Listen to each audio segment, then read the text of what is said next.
Let's go. नमस्कार। तारा tutorial के spoken SMS class में आप सबका स्वागत है। आज हम सीखने जा रहे हैं सिंपल एंड कॉम्प्लेक्स सेंटेंसेस, मतलब सरल वाक्य और जटिल वाक्य।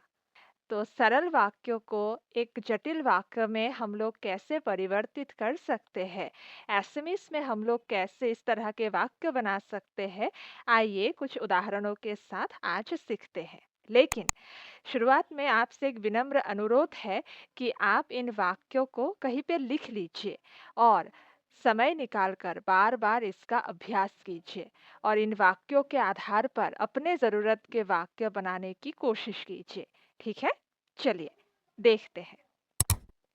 पहला वाक्य देखिए, यहाँ एक तरफ सरल वाक्य है और दूसरी तरफ उसी वाक्य को थोड़ा जटिल करके बोला गया है, लेकिन अर्थ एक ही है।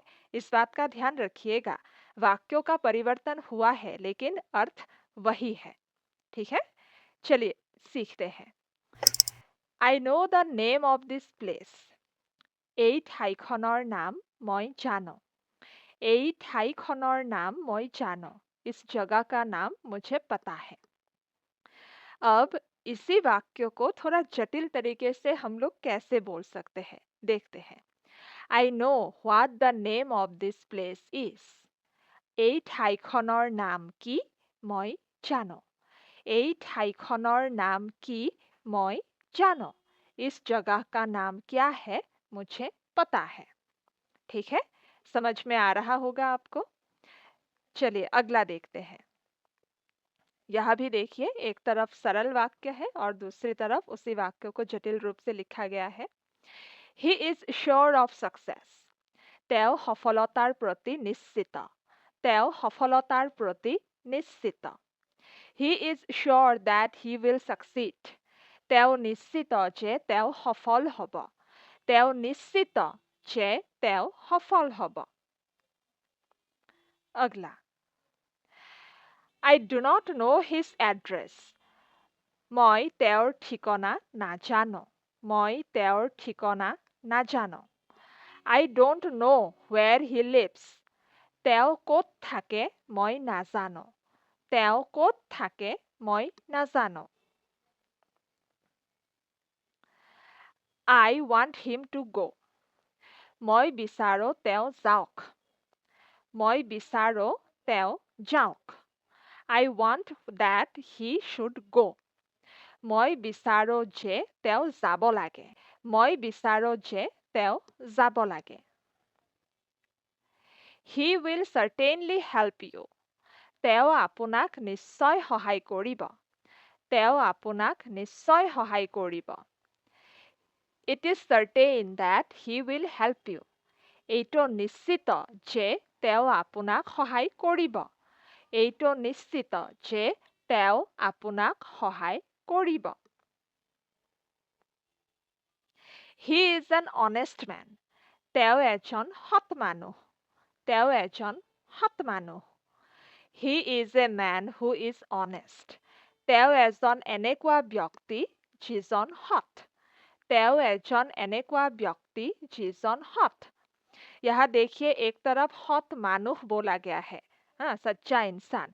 एक तरफ व्यक्ति व्यक्ति शब्द का इस्तेमाल हुआ है। आप मानुह शब्द का भी इस्तेमाल कर सकते हैं। তেওঁ এজন এনেকুৱা মানুহ যিজন হত, ये भी सही है। ठीक है, अगला, This is his birthplace. এইখন তেওঁৰ জন্মস্থান। এইখন তেওঁৰ জন্মস্থান। This is the place where he was born. এইখনেই সেই ঠাই য'ত তেওঁৰ জন্ম হৈছিল।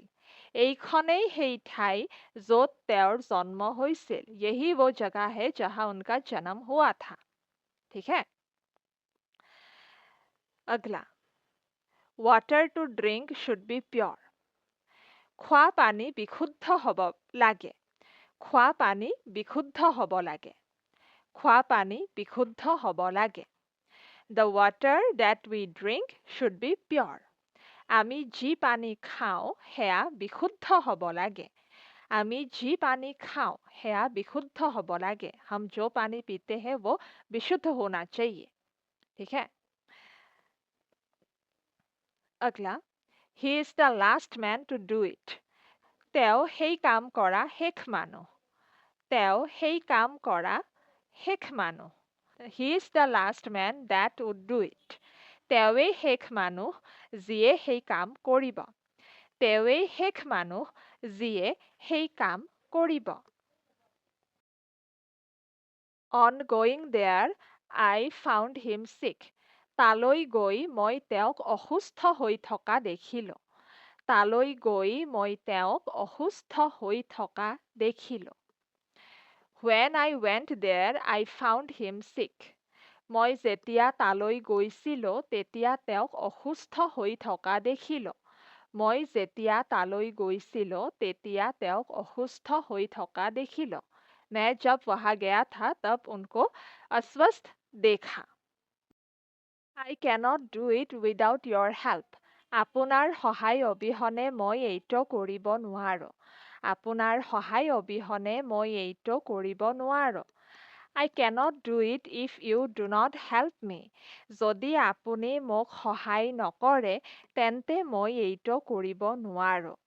যদি আপুনি মোক সহায় নকৰে তেন্তে মই এইটো কৰিব নোৱাৰো अगर आप मुझे मदद नहीं करते हैं तो मैं ये नहीं कर सकता I returned home in the evening মই সন্ধিয়া ঘৰলৈ উভতি আহিলো মই সন্ধিয়া ঘৰলৈ উভতি আহিলো I returned home when it was evening সন্ধিয়া হওঁতে মই ঘৰলৈ উভতি আহিলো সন্ধিয়া হওঁতে মই ঘৰলৈ উভতি আহিলো संध्या होते ही मैं घर वापस आ गया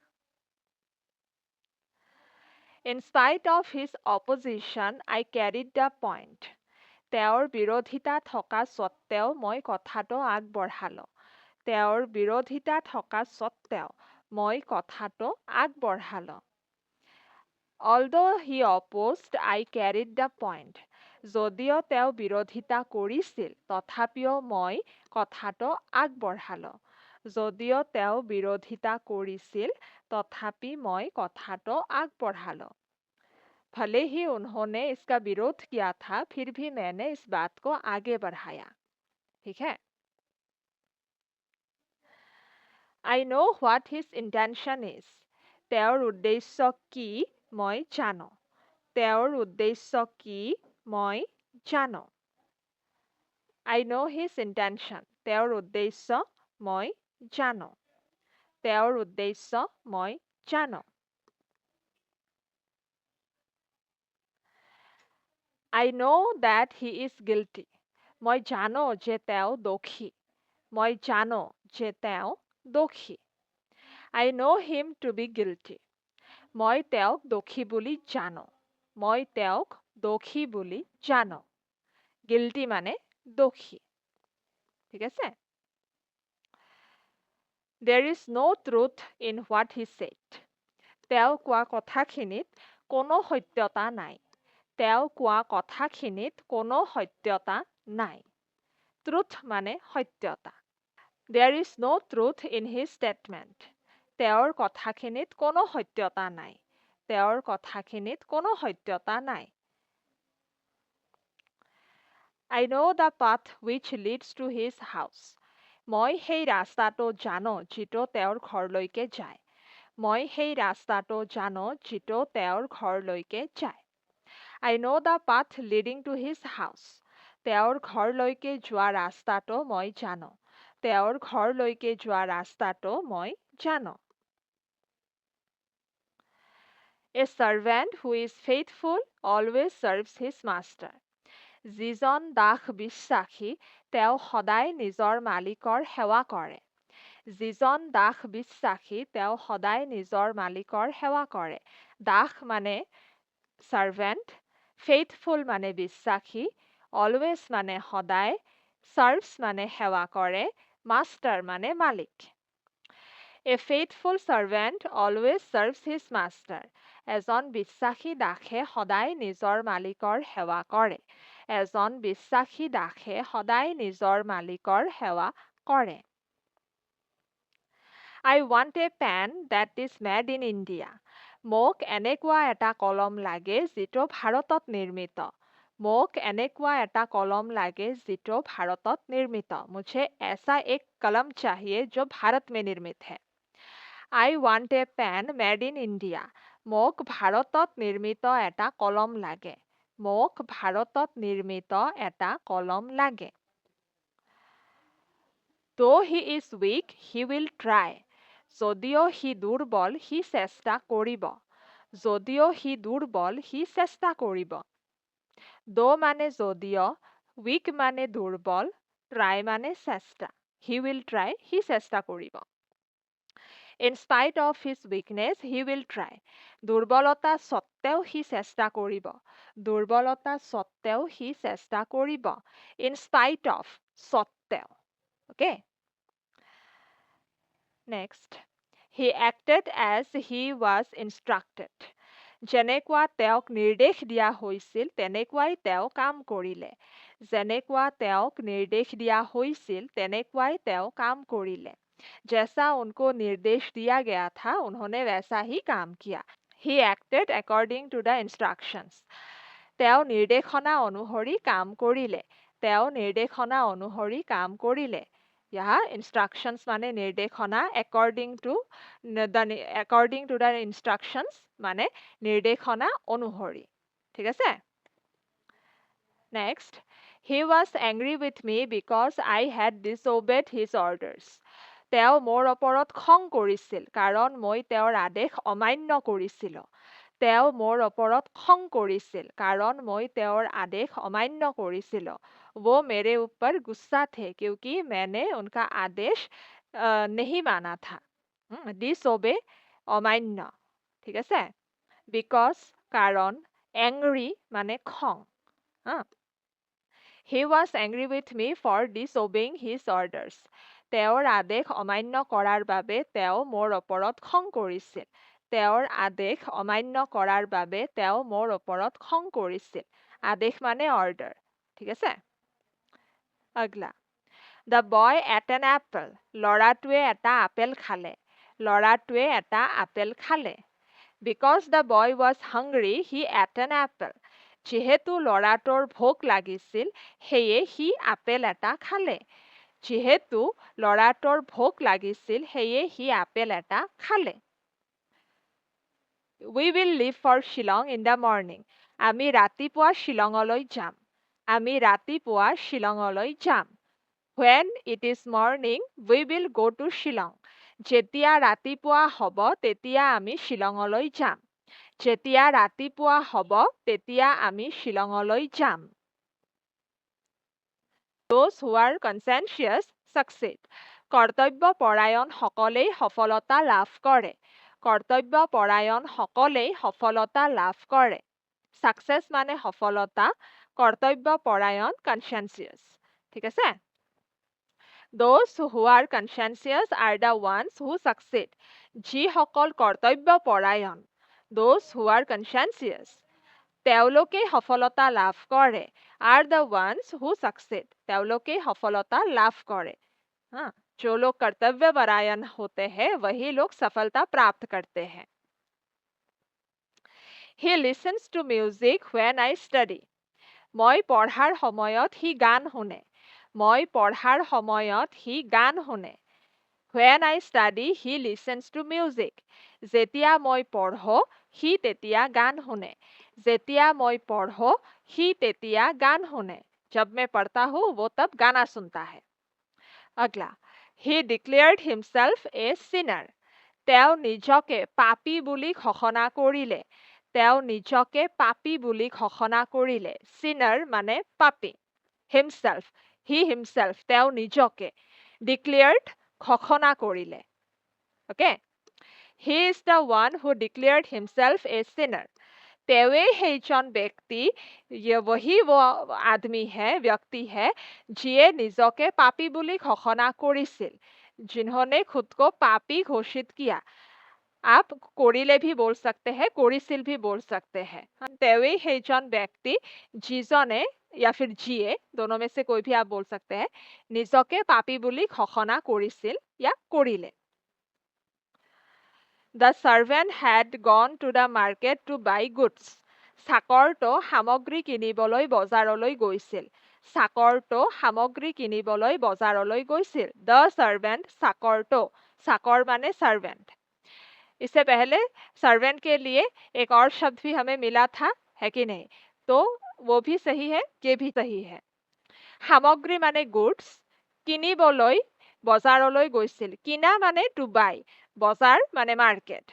okay, he who is the servant had gone to the market to buy goods.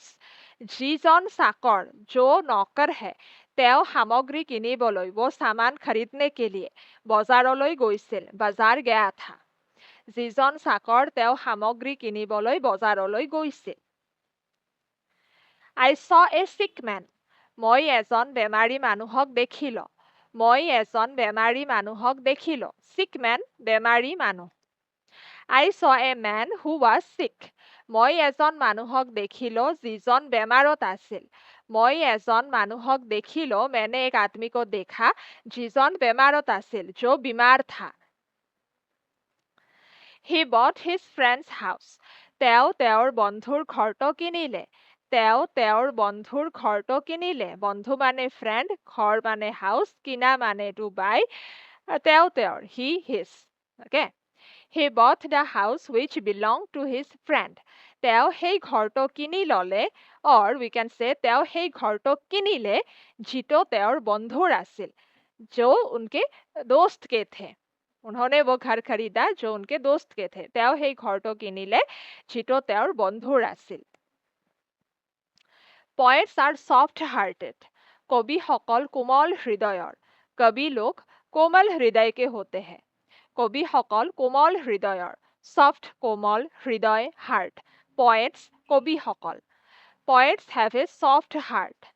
কবিসকলৰ হৃদয় কোমল। कवियों का हृदय कोमल होता है। কবিসকলৰ হৃদয় কোমল। So friends, learners, इस वीडियो में बस इतना ही। आज हमने बहुत सारे वाक्य सीखे हैं, नए वाक्य सीखे हैं। अगर आप एक शुरुआती है, बिगिनर है, तो जटिल वाक्य शुरुआत में बनाना आपके लिए मुश्किल होगा। जब आप इंटरमीडिएट लेवल में पहुंच जाएंगे तब आपको ये चीज़ें थोड़ा थोड़ा समझ में आएगा, आप खुद ब खुद बना पाएंगे। लेकिन फिर भी सीखना ज़रूरी है।